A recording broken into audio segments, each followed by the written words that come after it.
Bonsoir à tous. Je suis Thiemtouré Georgette. J'expose sur les chapitres 31 et 32 du livre de la Genèse. Le chapitre 31 est composé de 54 versets que l'on peut subdiviser en 3 parties.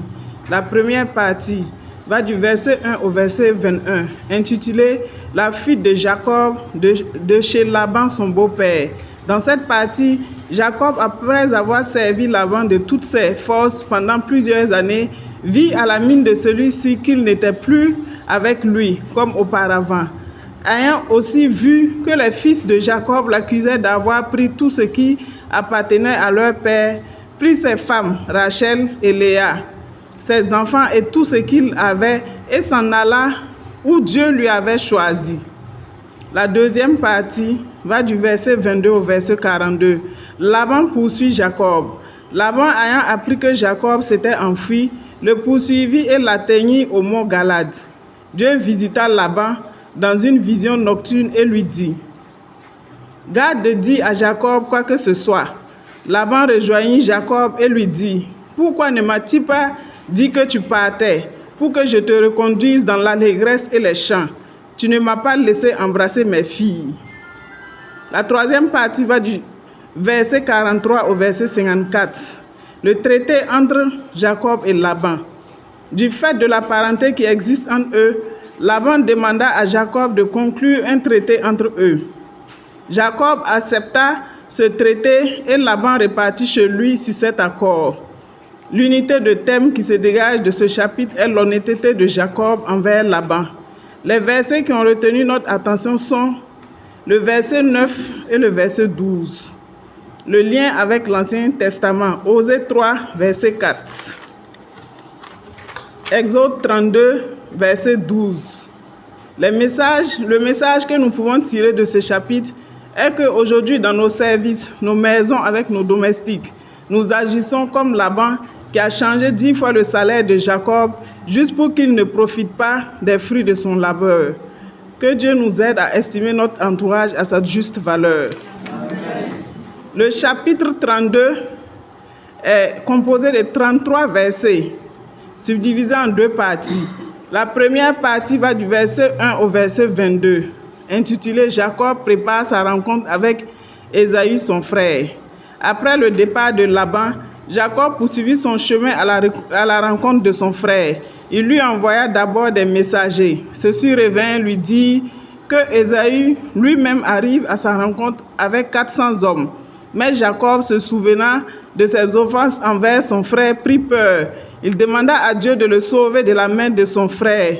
Il eut l'idée de se faire dévancer par des cadeaux à son frère avant leur rencontre. La deuxième partie va du verset 23 au verset 33. La lutte de Jacob avec Dieu. Jacob était seul quand quelqu'un lutta avec lui jusqu'au lever de l'aurore. On ne t'appellera plus Jacob, on t'appellera Israël, car tu as été fort contre Dieu et contre les hommes, et tu l'as emporté. Le verset qui a retenu notre attention est le verset 12. Veuille me sauver de la main de mon frère Ésaü, car j'ai peur de lui, qu'il ne vienne et nous frappe. Le lien avec l'Ancien Testament, Exode 4, versets 24 à 26. Le message pour nous aujourd'hui, comme Jacob au verset 12, toujours demander l'aide de Dieu dans nos moments difficiles. Que notre Dieu de miséricorde nous donne la force de toujours avoir recours en lui en toutes circonstances. Amen. Bonsoir. Je lis pour Koudougou Nadège qui a pour binôme Naré Célestin. Ils exposent sur les chapitres 33 et 34. Malheureusement, le 34 n'est pas disponible, donc on va lire pour le chapitre 33, qui est subdivisé en 31 versets. Le chapitre s'articule autour de 3 points, que sont la violence, le pacte avec les gens de Shichem et la violence. Donc, première partie, du verset 1 à 6. Dina, la fille de Jacob et de Léa, fut violée et déshonorée par Sichem, fils de Hamor, prince du pays. Sichem demanda à son père de prendre Dina comme femme pour lui. Deuxième partie, du verset 6 au verset 24.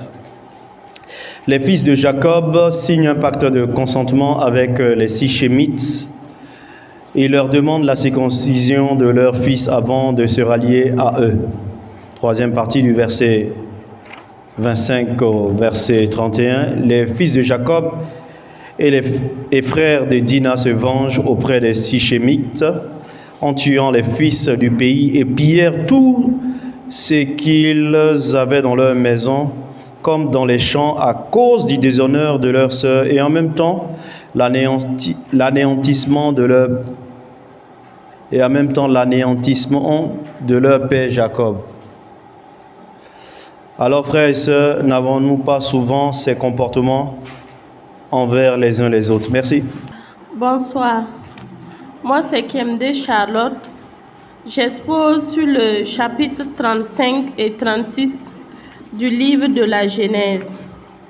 Le chapitre 35 est subdivisé en 5 parties qui sont Jacob à Bethel, versets 1 à 15, la naissance de Benjamin et la mort de Rachel, versets 16 à 20, l'inceste de Ruben, versets 20 à 22, les 12 fils de Jacob, versets 23 à 26, la mort d'Isaac, versets 27 à 29.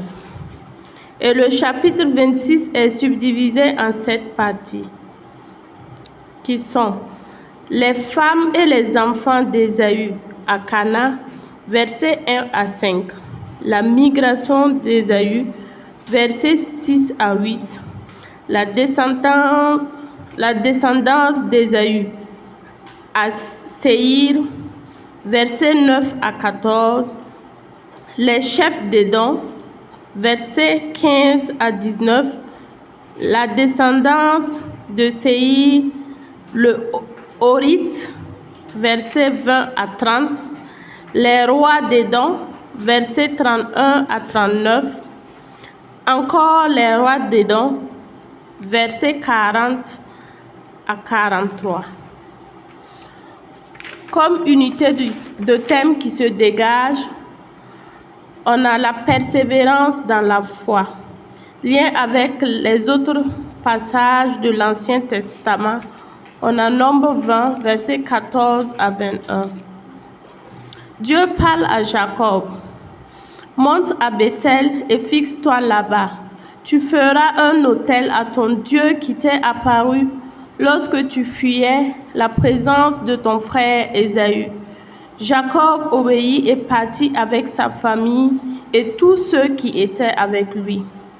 Dieu apparut encore à Jacob et dit: ton nom est Jacob, on ne t'appellera plus Jacob, ton nom est Israël. Et il lui dit: je suis le Dieu Tout-Puissant, sois fécond. Une nation et une multitude de nations sortiront de toi. Et des rois sortiront de tes reins. Et Jacob eut 12 fils. Avec Léa, il eut Ruben, Siméon, Lévi, Juda, Issachar et Zabulon. Avec sa femme Rachel, il eut Joseph et Benjamin. Avec Bila, servante de Léa, il eut Dan et Nephtali. Et avec Zilpa, servante de Rachel, il eut Gad et Aser. Isaac mourut à 180 ans et ses fils Jacob le fit ensevelir. Après la mort d'Isaac, Ésaü prit ses femmes et tous ses biens et partit pour le pays de Sir, loin de son frère, car il avait de trop grands biens pour habiter ensemble. Ainsi, Ésaü eut une grande descendance. Comme verset significatif de ces chapitres, on a Genèse 36, versets 11 à 12. Dieu dit: je suis El Shaddai, sois fécond et multiplie. Une nation naîtra de toi, des rois sortiront de tes reins. Le pays que j'ai donné à Abraham, à Isaac, je te le donne.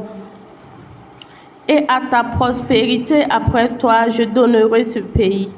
Le message de ces chapitres pour nous aujourd'hui est de savoir qu'avec l'alliance que Dieu a faite avec Jacob, en lui promettant qu'il sera le père d'une multitude de nations, nous avons eu part à la promesse de Dieu.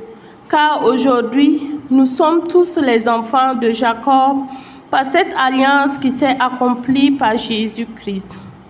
Ces chapitres nous interpellent à toujours faire confiance à Dieu et à croire à ses promesses comme Abraham dans les moments difficiles. Comme exhortation finale, prions pour la paix en Israël et pour que le Seigneur augmente en nous la foi. Je vous remercie. Bonsoir tout le monde. Je m'appelle Yaro Christian, paroisse Saint-Camille, CCB 2200 logements. Je présente mon binôme, c'est Madame Sama Marie Solange. Je présente le chapitre 36 et 38. Chapitre 37. Le chapitre 37 contient 36 versets. Il contient 36 versets et divisé en 4 parties. Les enfants de Jacob 1 à 4. Les sons de Joseph 6 à 11. Joseph vendu par ses frères 12 à 36. Et le chagrin de Jacob. Les enfants de Jacob. Jacob a eu 3 fils, dont le dernier nommé Joseph, à 17 ans. Il était le plus aimé de son père parce qu'il l'a eu dans sa vieillesse. Les sons de Joseph. Joseph faisait chaque fois des songes qui énervaient ses frères et ils devenaient de plus en plus jaloux de lui. Joseph vendu par ses frères.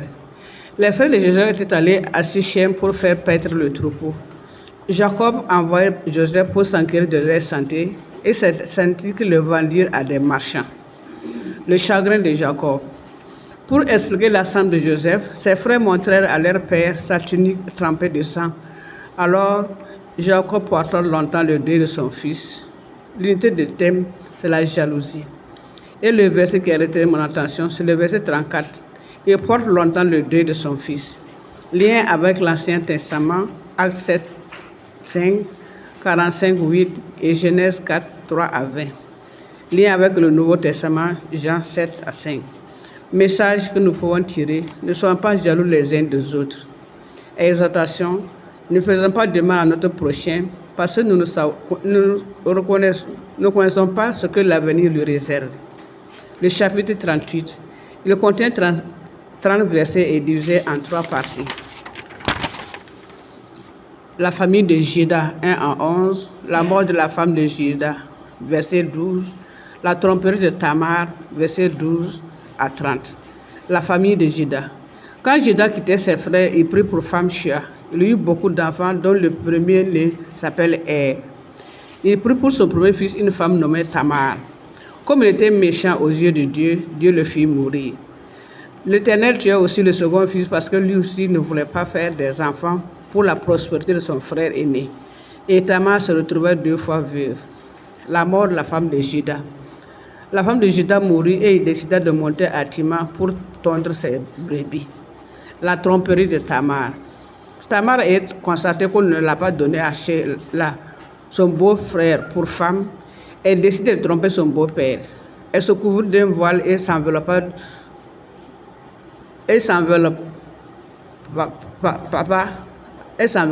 Son beau-frère la prenant pour une prostituée, alla avec elle. Et de cette union, Tamar eut des jumeaux.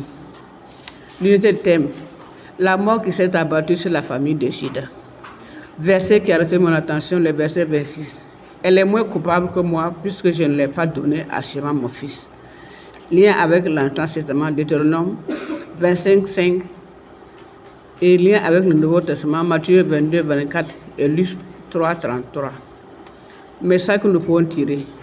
Après la mort de ses premiers fils, Juda a eu peur de donner Tamar à Sheila, de peur que lui aussi ne meure. Ayons toujours confiance à la volonté de Dieu. Exhortation. Dans nos comportements, faisons pour ne pas attirer la colère de Dieu sur nous, tout en lui demandant de guider nos actions et nos décisions dans notre vie. Merci. Bonsoir, je me nomme Ouedraogo Samira, épouse Souli de la paroisse Saint-Charles-Luanga. Mon binôme est Madame Barry Toukma Solange.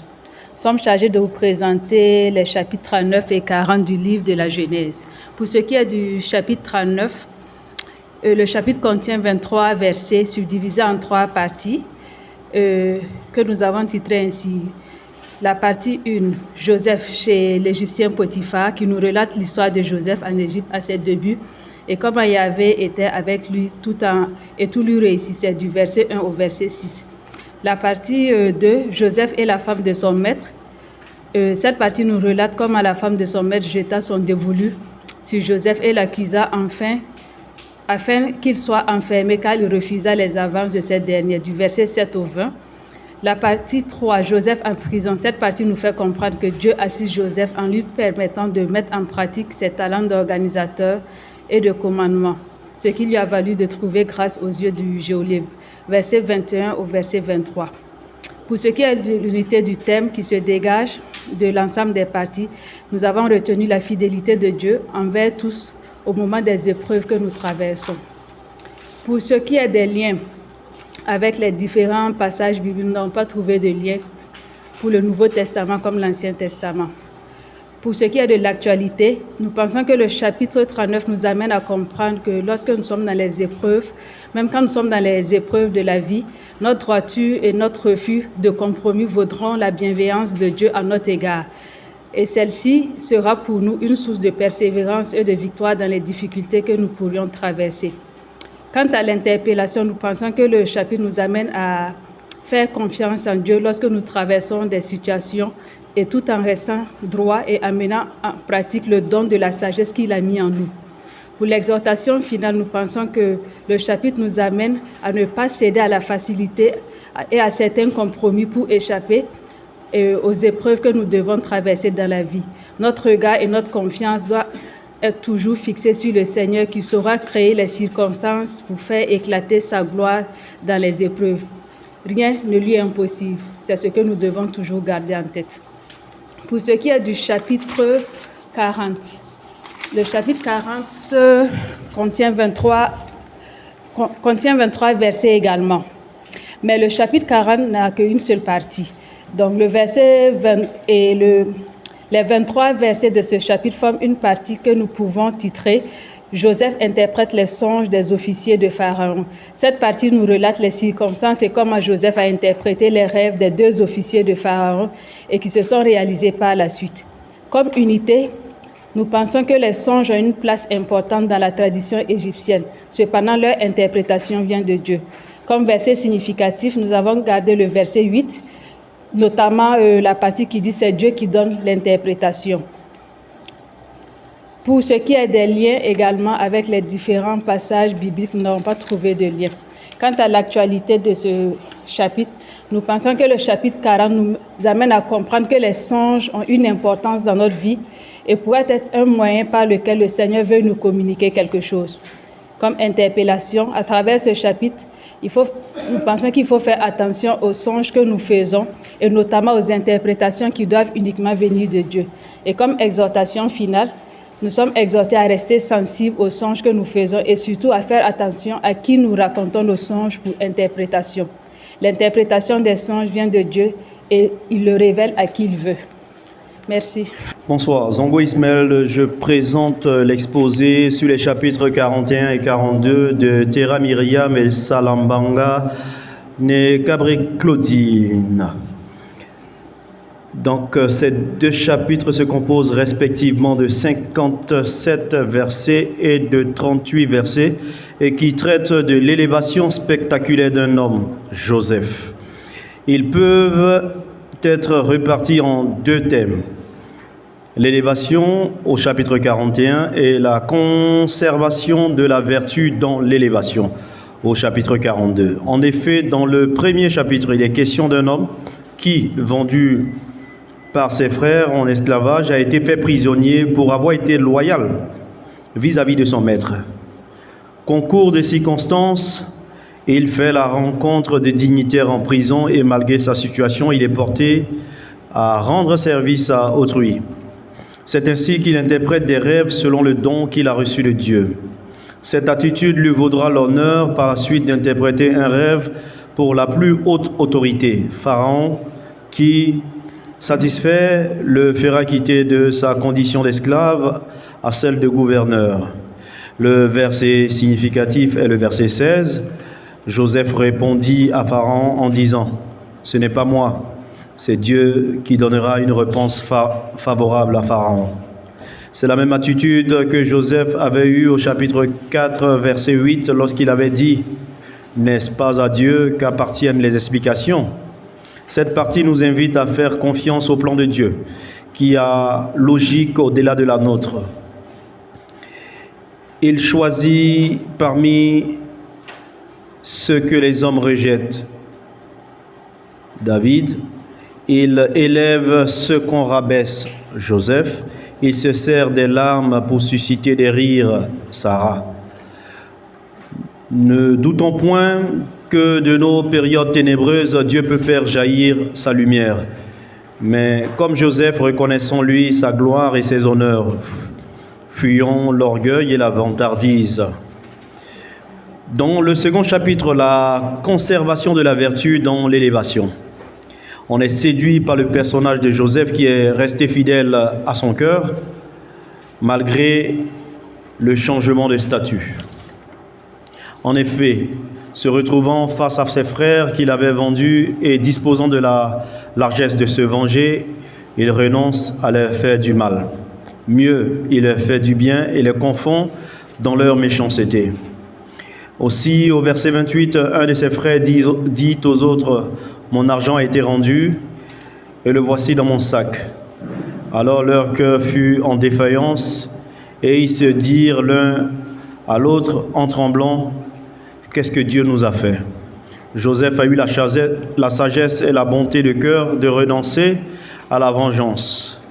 C'est sûr qu'à sa place, plus d'un se serait réjoui en s'écriant « Je savais que Dieu ne dort pas » ou « C'est Dieu qui a fait mon palabre » ou mieux encore, ils n'ont rien vu encore avant de mettre Dieu devant une vengeance active ou passive, car le fait de ne rien faire pour aider en représailles est aussi vengeance.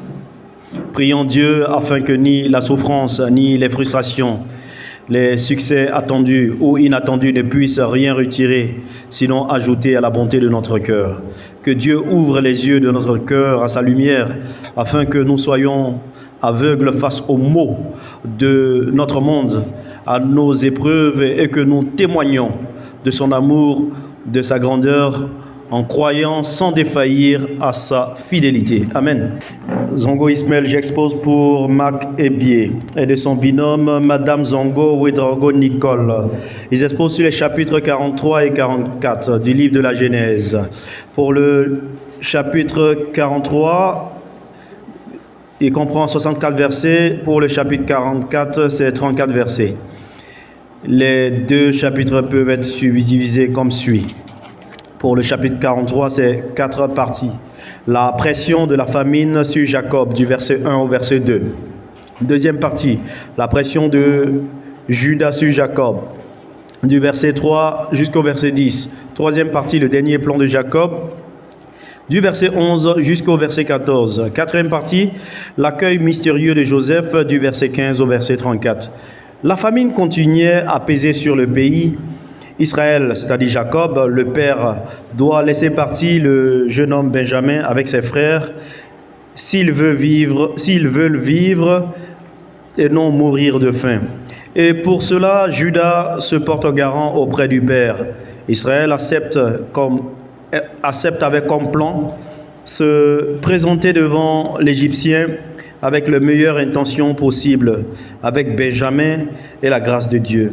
Il fut reçu avec les honneurs, toujours en prenant toujours Joseph pour un Égyptien. Joseph bénit son frère Benjamin, le fils de sa mère. Dieu te prenne en grâce, mon fils.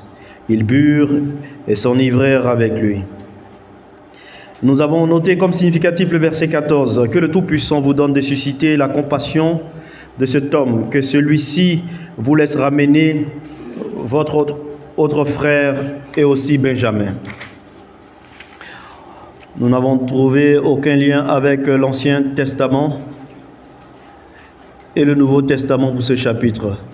Le passage pour nous se trouve dans le verset 14. Avoir recours à Dieu en tout temps et demander que sa grâce nous accompagne quelles que soient les circonstances. Comme exhortation finale, recours à Dieu en tout temps et demander sa grâce, que sa grâce nous accompagne quelles que soient nos fautes. Ne soyez inquiets de rien, mais en toute occasion, par la prière et la supplication accompagnée d'actions de grâce, faites connaître vos demandes à Dieu. Philippiens 4, verset 6. Pour ce qui est du chapitre 14, il a été subdivisé en 3 parties. La première partie, Joseph mit ses frères à l'épreuve, c'est du verset 1 au verset 13. Deuxième partie, la condamnation du verset 14 au verset 17. Troisième partie, la supplication de Judas du verset 18 au verset 34. Joseph a testé les sentiments de ses frères vis-à-vis de Benjamin. Il a voulu voir s'ils l'ont envié et détesté de la même manière que ce qu'ils ont fait subir à Joseph auparavant, à lui Joseph auparavant.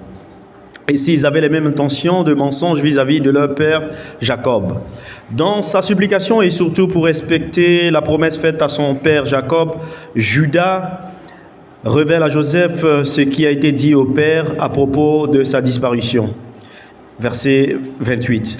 Mais Judas s'était porté garant, Benjamin auprès de son père pour le ramener. Verset 34. Comment retournerai-je vers mon père sans que le garçon soit avec moi? Je ne veux pas voir le malheur atteindre mon père. Le verset significatif, c'est le verset 34. Nous n'avons trouvé aucun lien avec l'Ancien Testament et le Nouveau Testament pour ce chapitre. Le message, c'est l'amour. Les enfants de Jacob se sont comportés de façon loyale envers l'Égyptien qui leur a fourni le grain. Le comportement de Judas est une confession. Il veut ainsi honorer le père Jacob en ce qui est un commandement biblique. Tu honoreras ton père et ta mère. Le chapitre nous révèle aussi le pardon et l'amour de Joseph pour ses frères et pour son père Jacob. Ce qui les unit est plus fort que ce qui les divise. Une exhortation du père Joseph du Tremblay. Mon Dieu, faites-moi la grâce d'aimer mon prochain selon votre sainte volonté, comme vous me l'avez commandé, l'aimant d'une vraie et sincère charité, l'honorant, l'obligeant, le servant en tous ses besoins de corps et d'esprit, m'abaissant pour le lever, m'accablant pour le soulager, me désobligeant pour l'obliger, me mortifiant pour l'édifier, me renonçant pour le contenter, mourant pour le faire vivre. Amen. Shalom à tous. Moi, c'est Sama Somé M. Solange, paroisse Saint-Guillaume de Tanguay, CCB Saint-Antoine de Padoue. Mon binôme, c'est Madame Yaro Christiane. Alors, l'honneur m'est donné de présenter les chapitres 45 et 46 du livre de la Genèse, qui comprennent 62 versets, dont 28 du chapitre 45 et 34 du chapitre 46. Nous les avons divisés en 5 grandes parties qui sont: Joseph révèle son identité à ses frères, 1 à 15, chapitre 45. Pharaon invite Jacob et toute sa famille en Égypte, 16 à 20, chapitre 45. Retour des frères de Joseph au pays de Canaan, 21-28, chapitre 45. Départ de Joseph et toute sa famille en Égypte, 1 à 27, chapitre 46. Et accueil et installation de la famille de Jacob en Égypte, versets 28 à 34 du chapitre 46. Premièrement, lorsque les fils d'Israël partirent en Égypte pour se procurer du grain, Joseph les rencontra une fois, mais ne pouvait plus se retenir. Il fait sortir les gens de la maison et fit connaître par ses fleurs, en pleurs et en disant: « Je suis Joseph. » « Mon frère, dit-il encore, et aucune réponse de leur part, car ils étaient tous bouleversés. Quelle surprise, quelle émotion. Il ajouta, approchez-vous de moi, je suis Joseph, votre frère que vous avez vendu en Égypte. Pour les mettre en confiance, il leur dit de ne pas s'affliger ni s'attrister de l'avoir vendu en Égypte, car tel était le plan de Dieu pour sauver leur vie. Dieu a envoyé Joseph en Égypte pour assurer la permanence de la race d'Égypte, de la race d'Israël. Il a établi père, maître et gouverneur de toute l'Égypte. Joseph a été un canal pour sauver des vies, pour une grande délivrance. Cela fait 2 ans, car cela fait 2 ans que la famille s'est installée et il en reste encore 5 années. Deuxièmement, l'information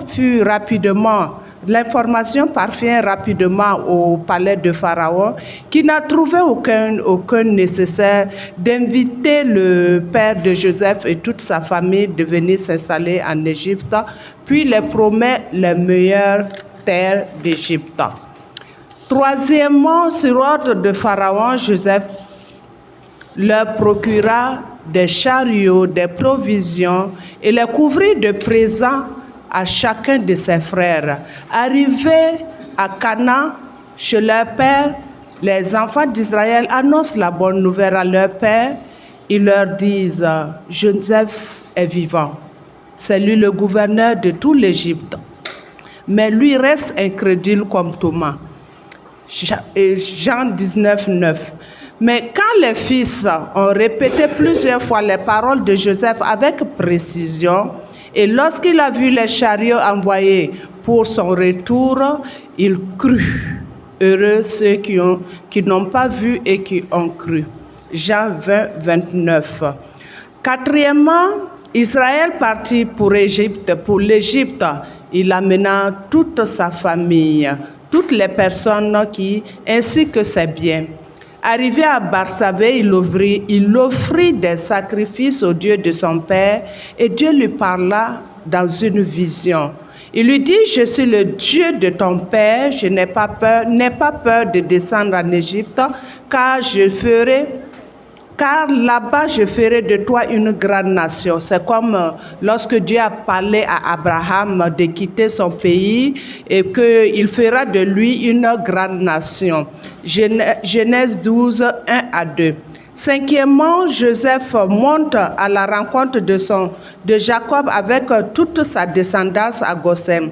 Lorsque Joseph aperçut son père, il se jeta à son cou et l'embrassa en pleurant.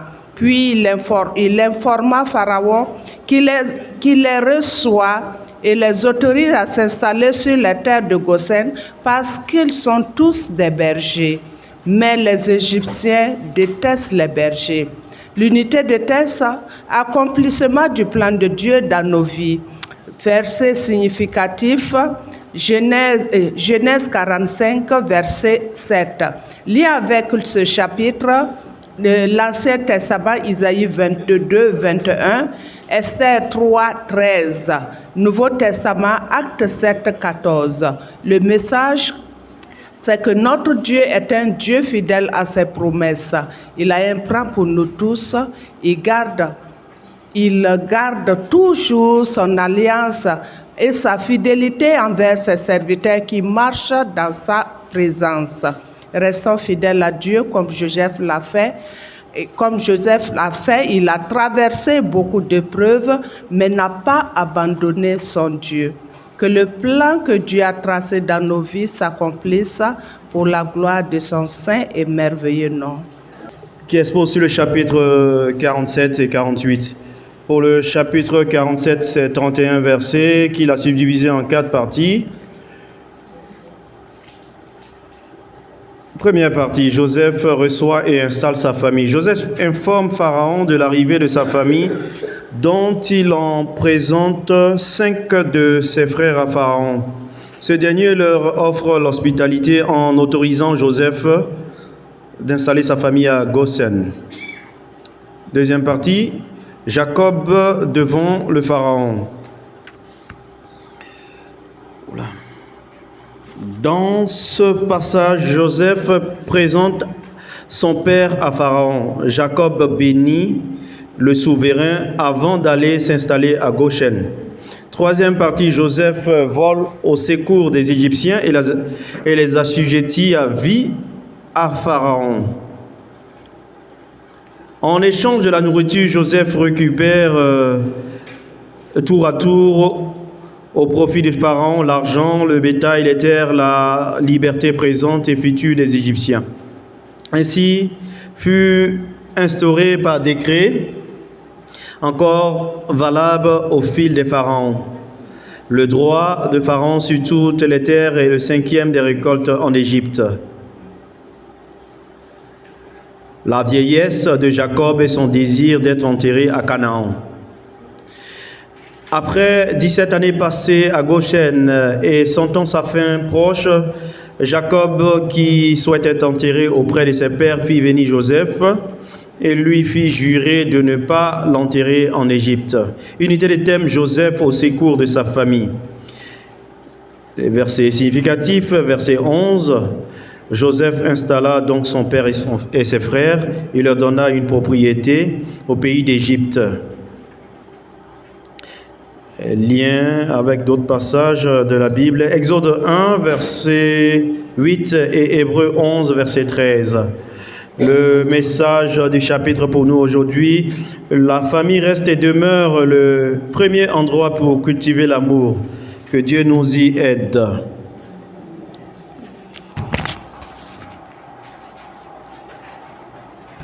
Pas fini.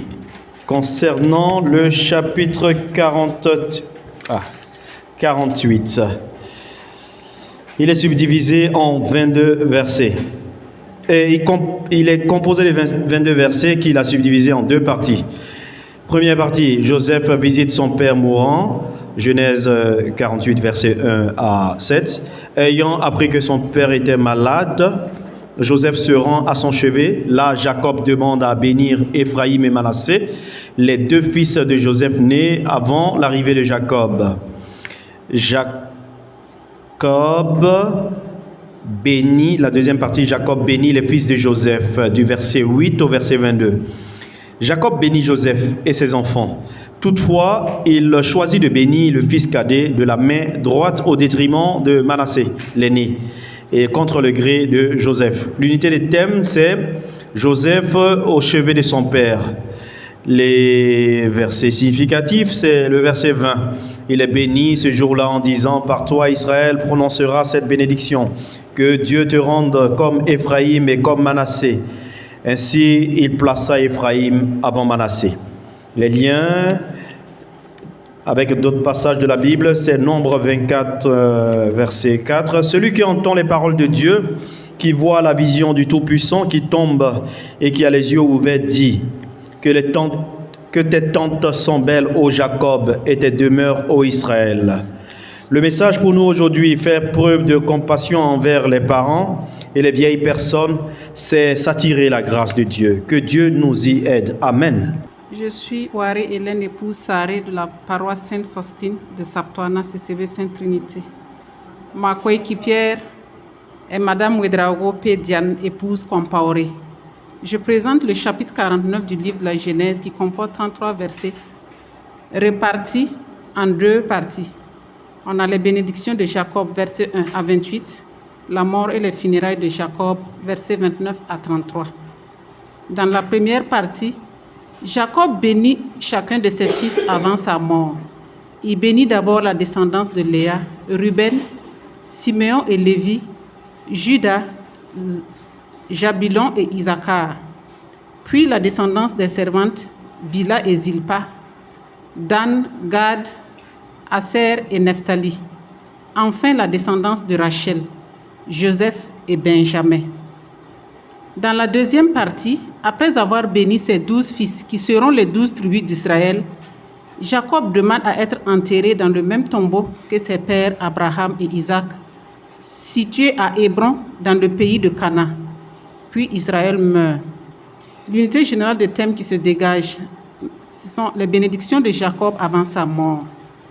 Le verset significatif est le verset 10. On n'enlèvera pas à Judas le sceptre royal, ni le bâton de commandement d'entre ses pieds, jusqu'au jour où viendra celui à qui tous les peuples obéiront. Les liens établis, on a Deutéronome 33, verset 13, Genèse 9, verset 25 à 27. Actualité du message, Jacob est resté fidèle à Dieu et il a accompli la promesse qu'il lui a faite. Comme interpellation, nous avons tous un héritage en Dieu. Exhortation finale, ayons la foi de Jacob. Dieu nous bénisse. Amen. Le chapitre 50 comporte 26 versets subdivisés en 2 parties. On a les funérailles de Jacob, les versets 1 à 14, et les dernières années de Joseph, les versets 15 à 26.